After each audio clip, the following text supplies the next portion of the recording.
Hello, everyone.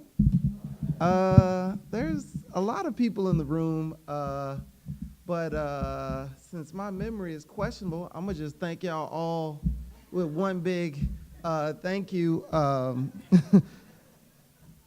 Man, I was just thinking about, it's been almost 10 years since I graduated. That's crazy. Time flies. But I do want to thank the Bank Street Alumni Association for honoring me with this award. It really does mean a lot. And I want to take this time to first, really thank my mom, who taught for more than 30 years in the Little Rock School District. And, I remember going into her classrooms as a kid and helping put up her bulletin boards and other types of free labor as a kid. But I know that, those experiences definitely impacted me and left their mark.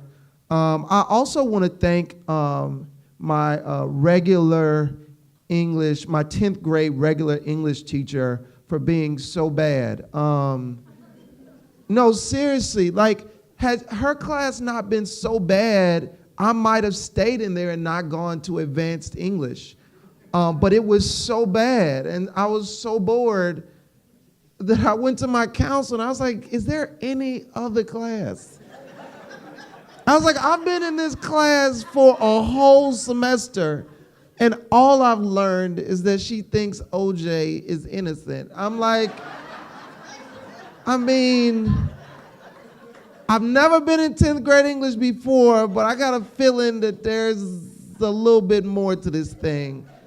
And they switched me into pre-AP English, and that's where I really began to understand institutionalized racism, because my regular English class was all Black and Latino, but when I switched into this advanced English class, there are white students everywhere, and I found that to be so curious. Like, what is that about, And I didn't have the language. I hadn't studied sociology yet to really begin to understand what it was that I was seeing. But I think that, it's those kind of experiences that were planting the seeds for a lot of the work that I do today. Not everybody knows, but, I didn't read my first novel cover to cover until I switched into that pre-AP class. And I remember looking at this long list of titles, because it was close to the first day of the class, and the teacher was walking around putting these little packets on our desk, and I remember looking at it, and and I was just fresh out of my regular English class. We were reading short stories and doing spelling tests. That's what we were doing in that horrible English class that I was in. And we had these packets, and it had a long list of just book titles. And I was like, well, that's interesting. And the teacher said, this semester, you will be reading 2 novels. And I was like, wait, when you say 2 novels, you mean the whole thing? Because in regular English, we were just doing short stories and spelling tests. She said, and you will be writing 2 book reports. I was like, wait, we reading 2 novels and writing? Is this still 10th grade? What is going on? And what I kept reflecting on is, if this is what 10th grade was supposed to be, why weren't my friends and other students in the regular 10th grade getting the same thing? I ended up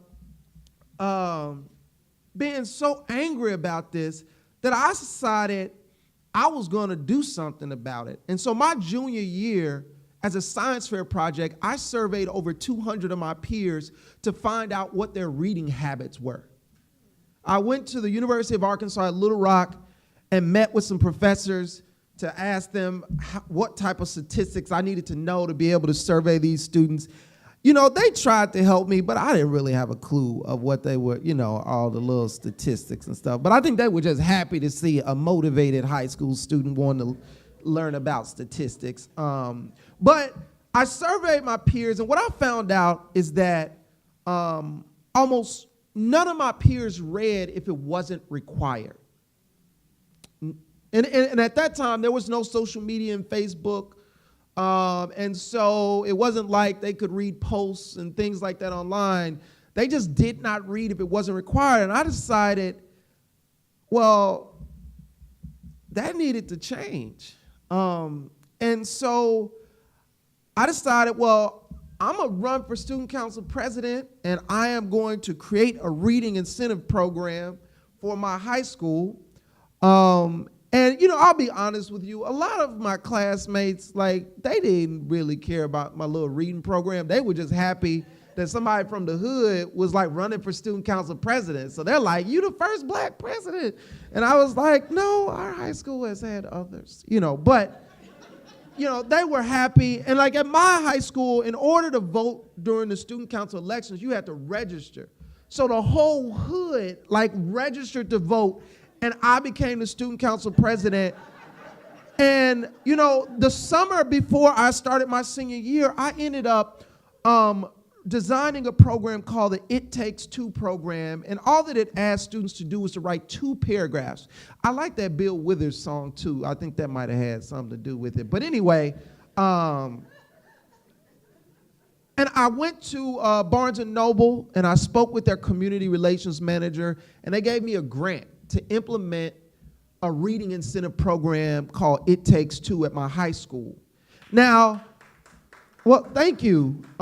Thank you. But this is the thing, while all this was going on, I was so motivated. I took an ACT prep class. And I remember the first time I took the ACT, I scored a 15. After the class, but when we took it at the end of the class, I scored a 16. And when I took it for real my junior year, I remember that I scored an 18. And I had a 16 in reading, and in Arkansas, if you score below a 19 in reading, you have to take remedial classes when you go to college. And I remember going to my high school English teacher, Miss McKinnon, and I said, Miss McKinnon, I can't get into anybody's college with these grades. And she looked at it, and then she turned around and started rummaging through her stuff. It looked crazy behind her desk. Miss McKinnon had it was crazy behind her desk. But she knew where to find stuff. So she found this book, and she hands it to me, and I look at it, and I go, The Hobbit? What's a Hobbit? This is how I spoke to my teacher, because that's the kind of student I was at that time. And she said, just read the book. And I go off for, I think, winter vacation or something. I come back, and I'm like, Miss McKinnon, what happens to the ring, though? You can't just be giving me some book like this, and it just end like that. I need to know what happens to the ring. She's like, well, Alvin, you have to read the whole series. And she told me about that. And, this is the thing, y'all. I was just sitting in a barber shop, right? I was teaching first grade in the Bronx. I was just sitting in a barber shop across the street from my school getting a haircut. That's it. And one of my first graders walked into the shop, and he was just sitting there doing nothing for 15 minutes. And the whole time I was looking at him, I was just thinking, you should be practicing your reading right now. Because I knew his reading level. I'm like, ain't no reason for you to just be sitting there. And I wished I had a children's book to give him, but I didn't.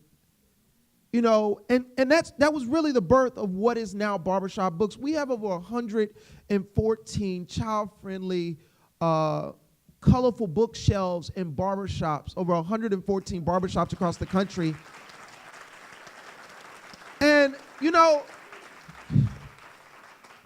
that's just the Barbershop Books program. We've inspired school districts and library systems and nonprofits across the country to make bootleg barbershop books programs. It takes a village. It takes a village. Takes a village. You know what? There's so much stuff I could say, but I really don't want to be too long. But there are 2 other people that I haven't talked about that I want to thank. Sherelle Williams and Leah Watson. When I was a sophomore, these 2 girls, they were juniors. And independent of each other, they walked up to me. And Sherelle said, Alvin, I think you're really smart. I think you should take AP history with Miss Green. And Leah Watson walked up to me and said, Alvin, I think you're really smart. I think you should take AP English with Miss McKinnon. And I remember thinking, why are these random girls walking up to me telling me I should be taking classes? But I didn't know anybody in AP classes. Everybody I knew was in regular classes. But I decided that maybe they saw something in me I didn't see in myself. And maybe I should take their advice. And I really believe that it changed my life. And not just because Miss McKinnon gave me The Hobbit, but also because Miss McKinnon gave up several of her prep periods to sit down with me and go through the ACT questions one by one to tell me how they could be corrected. Hope it's not enough, y'all. We got to put some elbow grease into this thing. And that's part of the reason why I wrote Gross Greg is because when I taught kindergarten, when I taught first grade, nearly every single children's book I encountered that had a black child in it was about slavery, civil rights, or about old dead black people. And listen, those books have their place, but no child's introduction to a child of color should be them as a slave. No child, black, white, any child. And what I've learned in the work that I've been doing with Barbershop Books is that there are some foundational conflicts in terms of the books that children have access to. Today, publishers only publish books that they can sell. They only publish books that they can sell. However, schools and libraries claim to have a mission to put in front of children content that will excite and inspire them. But what if those books are not the books that a district might buy? That's why I wrote Gross Greg. You call them boogers. Greg calls them delicious little sugars. Thank you all so much.